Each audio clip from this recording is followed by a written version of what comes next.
Holy guacamole, here it is, another backpack show. I am so excited. We decided to do all our conversations around leaves today. I really like sweet things, so I'm pretty excited about this one. So, I forgot to ask. I hope it's Harnois, but I'll get Harnois. educated. Harnois, Marie Harnois, and also Vanessa Vanessa. Harnois from Passamaquoddy Maple. And I can't wait. Look, a guy from Maine. I finally get to say Passamaquoddy in an important You were so business proud. I was way. so afraid to let you say it first. I really wanted to hear them say it. The hemp historian, Matthew Harmon himself. So we have a Harnois and a Harmon. Matthew is going to teach us all about the history of hemp, evidently. So we're going to learn about old hemp, hemp through the years. We'll ask questions about the old first steam hemp engine, how it is to make, traditional clothes out of hemp. Did Betsy Ross really put hemp in the American flag? Matthew probably knows. I don't even know what he knows or doesn't know about that, but I'm just going to set him up like that. So we're going to learn all the things on the Backpack Show.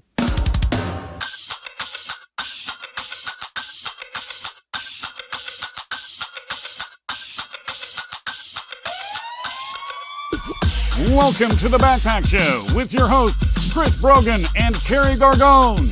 Boom shakalaka! Bonsoir. So, bonsoir, comment ça va? Ça va bien et tout? We went to the people, we got them out of their rooms, we got them to come over to the show, but we forgot to mention that very important sponsor. Guests of the show stay at the inconveniently located from downtown or anywhere, never to be confused with luxurious and never updated FDR Hotel, located somewhere off Highway 84 near an old gas station with a burned out van parked out front with a for sale sign. Putting the F in accommodations. Mm-hmm. We're lucky to have a lot of sponsors on this show, so we have to sneak in some of the reads at different times. But I want to talk about syrup. I want to get into and some maple syrup things and hemp. Yes. The world's going to change. The cannabinoid system. No one even knew there was a system. You know how they say, like, don't shop hungry? You shouldn't book hungry either, but I always do. That's how we got the chocolatier. So much stuff. I've booked many great guests whilst hungry. I booked many great sponsors. Look, Badass Water. They're a sponsor, badasswatercompany.com. It's like water, but this one's badass. I don't even know what that means. Why don't you go to badasswatercompany.com, Christopher? No, I want to buy it, but I don't know if I want to drink ass water. Oh, for Pete's sake. I'm awfully uncertain about this. Stop it. They're a sponsor. You will drink it. Yeah, you will like it. I'm drinking it right now. This is ass. Yellow card, Brogan. Yeah, I'm about to cut your mic off. Oh, so early in the show. How did I get it so quick? All right, let's get Marie and Vanessa out here. They've got to save us. We need some grown-ups. Oh my gosh, we're going to go. Matthew, which by the way means you get like 12 extra minutes. So, you're going to run pee or like throw a burger on. You can do it. We'll be right back. Marie, we'll be right. You're not going anywhere. We're staying here. You can go somewhere. Oh. Marie and Vanessa, welcome to the show. Thanks for saying yes and coming on the show. Thank you for having us. Yes, thank you for having us. Well, I know you've been on a lot of shows talking about maple products, but you haven't been on this one yet. So I'm born and raised in Maine. You're a little bit more north and a little more west than us, up by Jackman area. What makes this the product? What makes this the one that you've got to make? And how do you make this into the full-blown business that you have out there at Passamaquoddy Maple? Well, it starts, the Passamaquoddy tribe owns quite a bit of land up in the Jackman area, and a big chunk of it is majority sugar maple.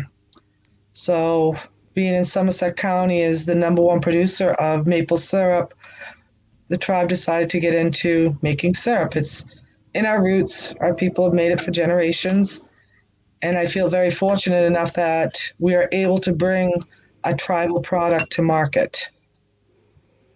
Do you do it kind of the traditional pretty successful way? At it. Do you do it the traditional way? Like, is that something that you brought forward, the way that you sugar? No, we are a commercial sugar house. We have tubings, vacuum system. So we practice very efficient. We are organically certified also. I want to see it. I want to see it on your Instagram, all the workings.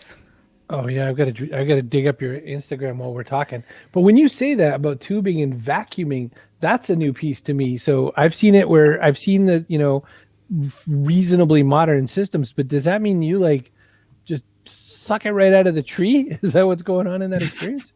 Yeah, basically. Huh. Yeah, the tubes, when we tap the trees, we connect all the tubing together. Our vacuum systems are on so that it flows right into our sugar house. So there's no Oh, buckets to really? collect. And is it still at the same time of year? Like, I mean, that part doesn't change. Or can you like suck the hell out of these trees all year long? No, the season varies from year to year. It can be anywhere from 3 weeks to 6 weeks. Okay. Mother Nature plays the biggest part on that. We need the perfect temperatures. So it's like regular old maple and sugaring and whatnot, kind of like February-ish sometimes and that sort of a thing. 3 to 6 weeks. Wow, that's Yeah. fast. Like you got to get right in there. Oh, yes. Oh yeah, and the tubing is a lot more efficient. There's less waste. It keeps the pressure on the trees to produce. One last question about just kind of the mechanics of it, and then we can ask lots of other questions. Is that what does that yield like then in general? I know it's what 40 parts to one or something like that. It is 40 parts to one.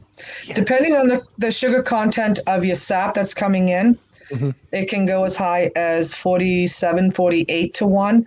And I've actually had it go down to 36, 37 at times when the sugar content's at its highest. Wow. Oh, Carol has a question that I remember doing this before back in the way old days. Snow taffy. You've done that sort of thing, right? You lay out the little block. She's saying, is snow taffy a Canadian thing, or do you do it too? A lot of the sugar houses do that here.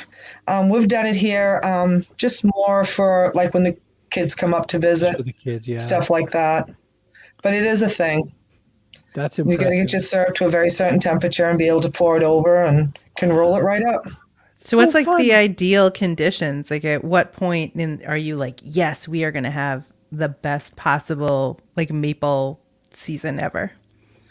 38 degrees during the day and about 27 during the night. You have to suffer for your art. Get used to it. Yeah. This season was a little bit different for us. We had some really warm spells. In March, we had 60-degree days. I don't think I've ever made maple syrup in t-shirt and sneakers.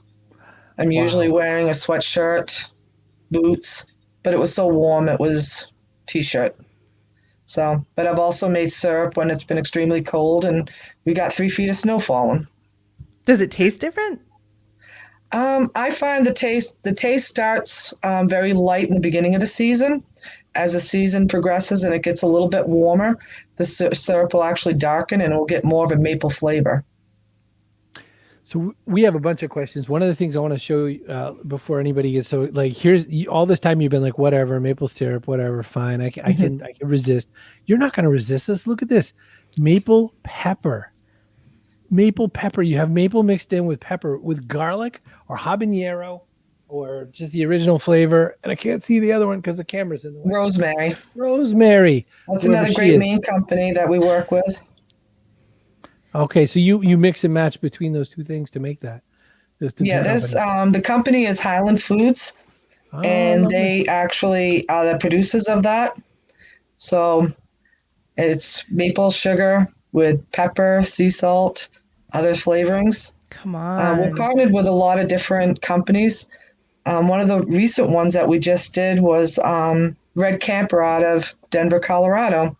We are their sweetener for their cranberry compost. Wow, that's impressive too. People are very excited. They're very pro maple syrup. They're all into this. Kate wants to know what company is your... It's 100% natural. We're organically certified. We're not using any chemicals in our cleaning. So we know we have to stay on top of everything. You're not getting the fake sugars. It's lower on the glycemic index. It's better for your gut health now that people care about gut health. Yeah, right? And it's natural.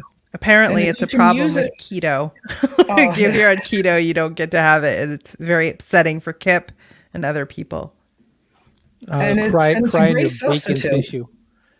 And it's, we're trying to move it beyond breakfast because a lot of Right. people think of maple syrup. All right, put it on your pancakes, put it on your waffles. Delicious. Can't complain. Use it as a marinade. Marinate your salmon in it. When you grill it, it will create an amazing caramelized sauce with your salmon. As you've seen, we did a glazed You had a- kielbasa that was You had a delicious. glazed kielbasa. Yeah, that's what I was Yep. going to point out. Let me just get that back. You So can Will use Ferrell was right in Elf. He's like, syrup goes on everything. everything covers.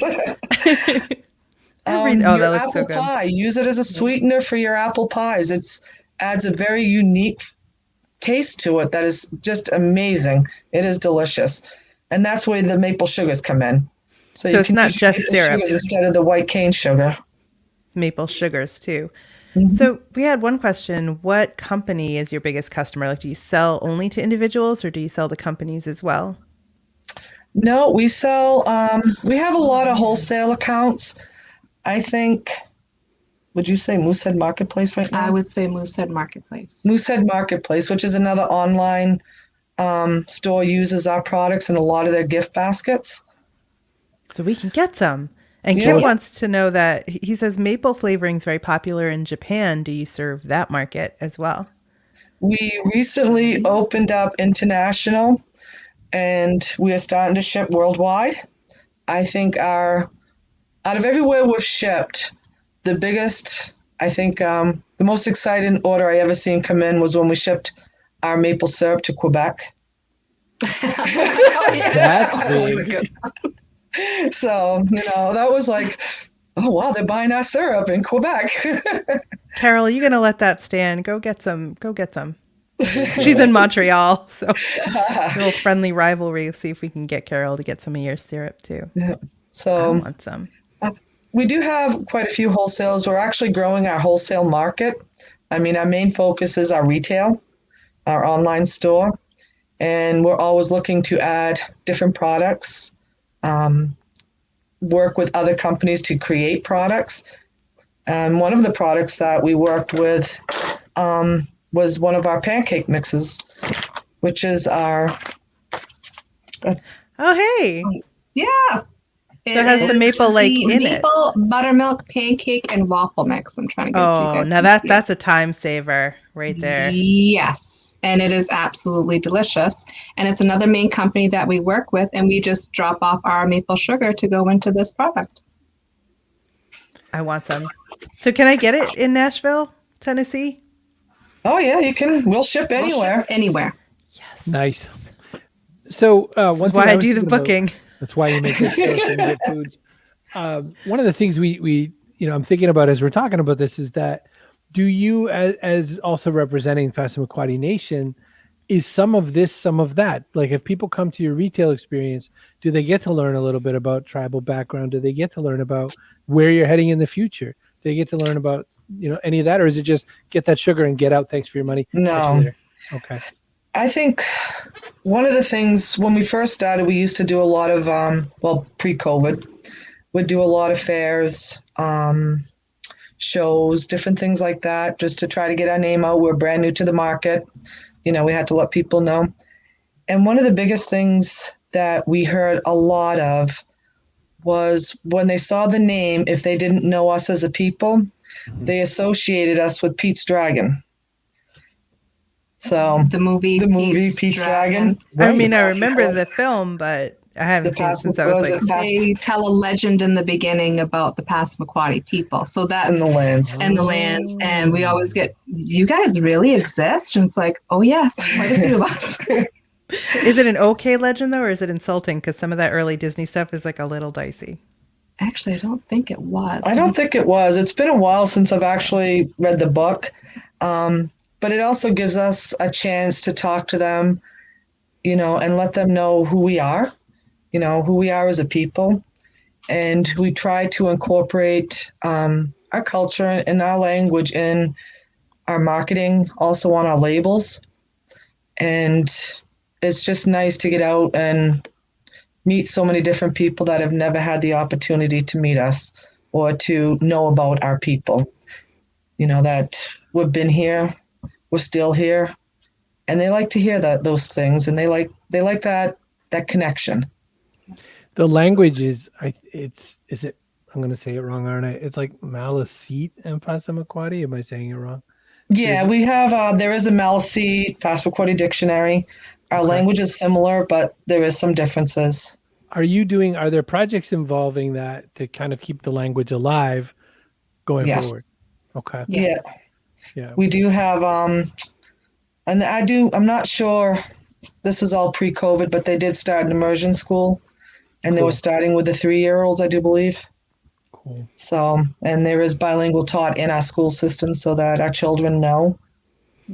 Well, believe me, 3-year-olds will repeat anything. Oh, yes. Well, they pick up on a lot of things. That's the time to start. We have a lot yes. of questions. So Yeah. can you get this in retail stores as well? Yes, we are. We have wholesalers from California, Florida, of course, Maine. So it depends where they're at. New York. New York, yes, yep. And you how can many cut the middleman members? out and just buy it on the website. Yes. And how many members of your family work with you? Just my daughter. How did you know syrup was right for you, Vanessa? Were you like, this is what I want to do? Well, Did there you get a was vote? Did you quite get a a few vote? things came into play with that. One, I was impressed by the whole gathering it from trees and cooking everything down, and it was an amazing product. And I think that all people should try it. It's wholesome, it's good, and when you put out something that is that great, you kind of want to be involved and like, hey, let's make this bigger and bigger and bigger. And it's a product that I stand behind 100% and love what I do, making people happy. Was there something that you were like, no way is this going to work, maple? And it totally works. I think we all had those moments where it's like, oh my goodness, like what did we get ourselves into? But in the end, I mean, love like what mixing it together. Like if you were like, hey, you know, it should be maple Beer. bacon. And people Maple were like, yeah, or something. And people were like, come on. Then when you tried it, it was like unbelievably good. Oh, yes. I like to cook. I have children. So it's always like, oh, let's try this and see if the kids like it. And, and that kind of really pushed, oh, we can put it on this, that, like Marie was saying, it's not just a breakfast food anymore. In our house, it's something that we use on a regular to cook with and replace with white sugar as well. Maple spaghetti. Yeah, maple spaghetti. It's good You on heard it here everything. first. Yeah. No, the reason I asked about the language too is we had the great pleasure of talking to two different First Nation rappers, Tall Paul from the Ojibwe tribe, and I'm gonna forget her JB, the name. first lady. JB, the first lady, and I don't remember what tribe. And so they were doing something where they brought people's interest back to the language by mixing it with hip hop and English. So I'll give you a little bite. I'll give you a little bit of Tall Paul for a second. Wronged and who had wronged me, gotta treat them like family. Get your money, do we do shit. Je must go with Sian, me Dutch for me, it is Sian. Me Shishanam, I get you white when Gnu Shishanam, Bisan Dow with Shanam, me wine Janugam of Yan. So that's Ojibwe. He's also like a financial planner kind of a guy. He's got a lot of sticks in the fire, let's say. He doesn't make maple syrup though. Nope. Afraid not. And I really want deal. some maple syrup now.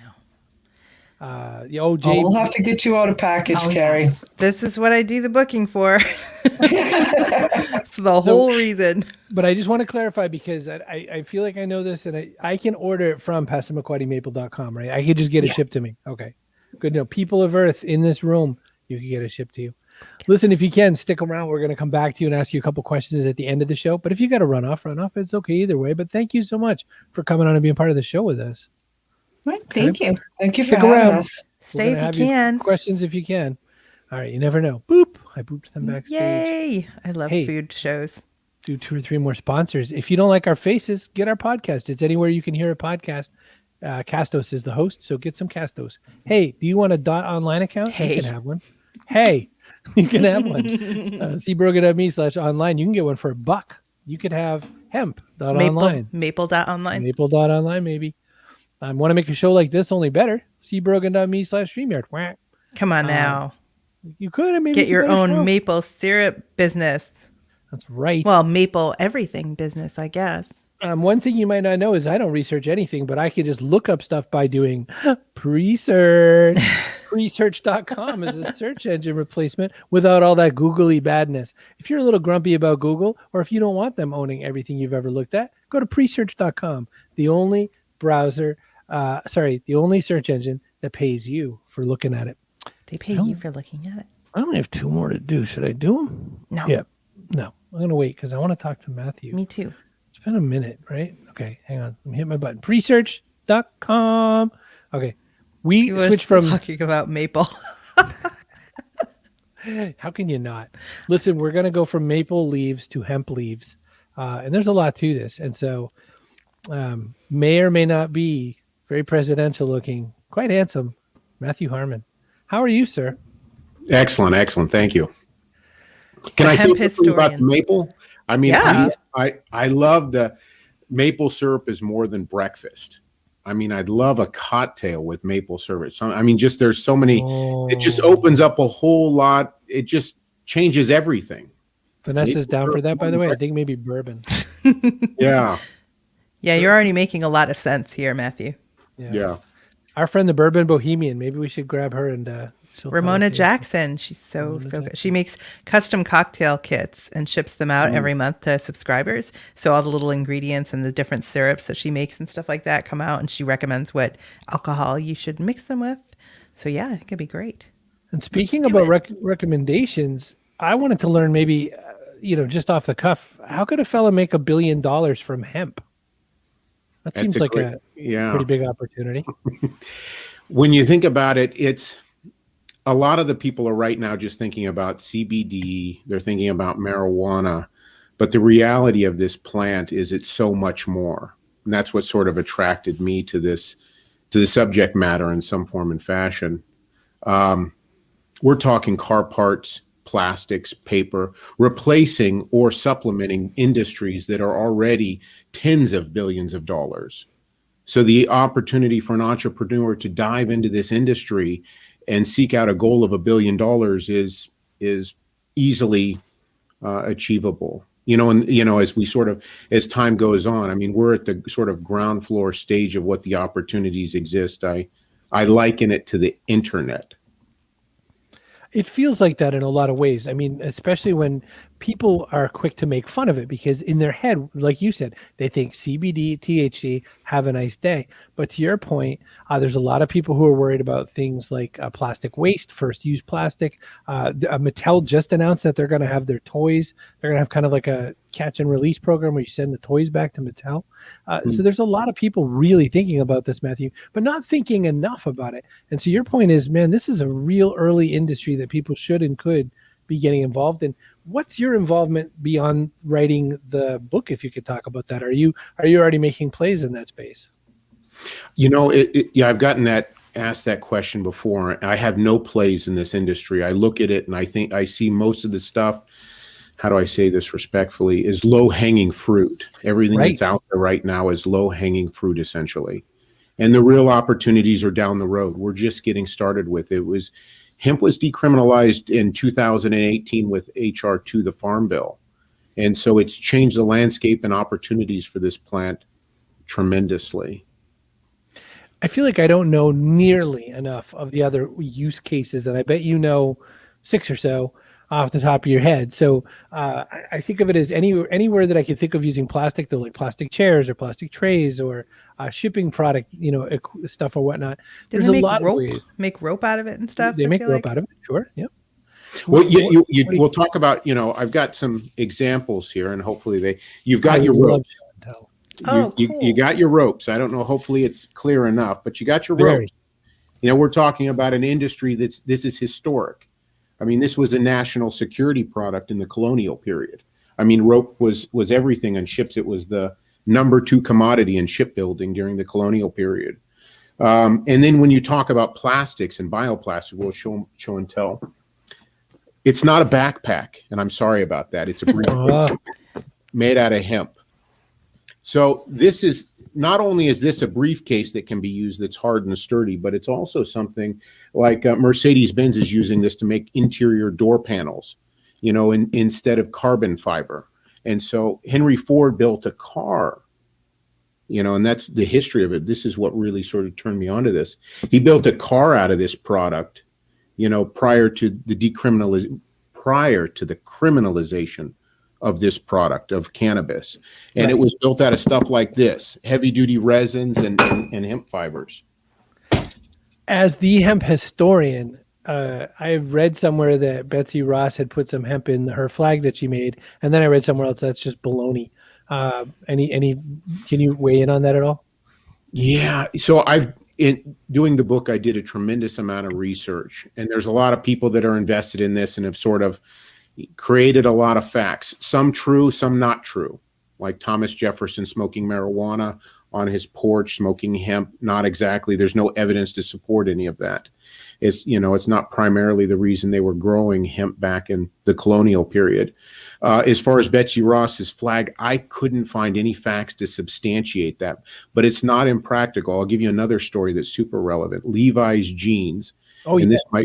This might be something you heard, but Levi's jeans, the Levi's factory and all of their historical records burned down at some point. I don't have that date, and so there's no history of it. But what they do know for sure is he used sails from ships to make the first Levi's jeans. And all those sails were most likely made from industrial hemp. It's the strongest natural fiber. So when the factory burned down, they're like, hey, man, we all feel pretty good. I've heard that one too. Let's do this again. Well, I have a point. I have a point to make about that, which is, we like to joke because that's the way our show works. We're essentially children, but that's a problem with that, though, right? Because part of what you're trying to say is this is a really serious, very important kind of industry. You have to weigh so many pot jokes, I imagine. Does that make it even trickier for you? Well, I've had my own experiences with it. I mean, I was my understanding of it. And so, from, DEA advertisements, public service commercials, I thought marijuana killed people. When I learned that it didn't, I was like, oh my gosh, I sort of feel like I've been taken advantage of. So I started researching it. And marijuana. Well, so besides this book, which they absolutely need to pick up, so, the Marijuana Hater's Guide to Making $1 billion from Hemp, which I'm buying. Is this out or is this coming? What's the deal? It's out. It released April 20th. That was pure coincidence. Get out. Yeah, April 20th. I thought, oh, well, that's sort of a coincidence. It's a realistic date. It was meant to be. Oh my gosh. All right, well, I'm buying it. We have a couple questions from the audience, so I'm going to buy it, and Carrie can look those up while I'm purchasing. So what's your favorite hemp product that you use? I use a hemp shampoo that I enjoy, and so it's an organic brand with hemp oil in it. I don't know the name of it. I should have the name of it off the top of my head, but I use the other one I like with hemp oil. Everybody will recognize is Dr. Bronner's soap. Dr. Bronner's soap. I got one of these here. I don't know if you can actually display that, but his soap has hemp oil. Was that up long enough? I don't want to sort of. Yeah. We had subliminal soap. Dr. Bronner's soap. You pick it up Whole Foods.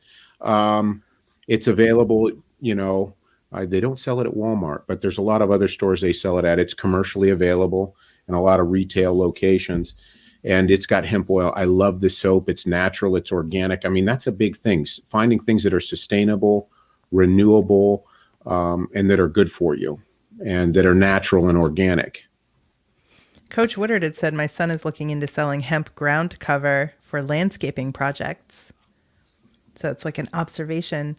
And then Kate's wondering what got you involved in this industry. Sounded like the history of it, right? Well, I had lunch with a friend one day, and California was changing all these laws and decriminalizing hemp or marijuana, and I didn't understand it, and it didn't make any sense. And I was talking to him about it, and he said, marijuana, it doesn't kill anybody. And I said, it has to kill people. They don't invest tens of billions of dollars into making something illegal if it doesn't kill people. It has to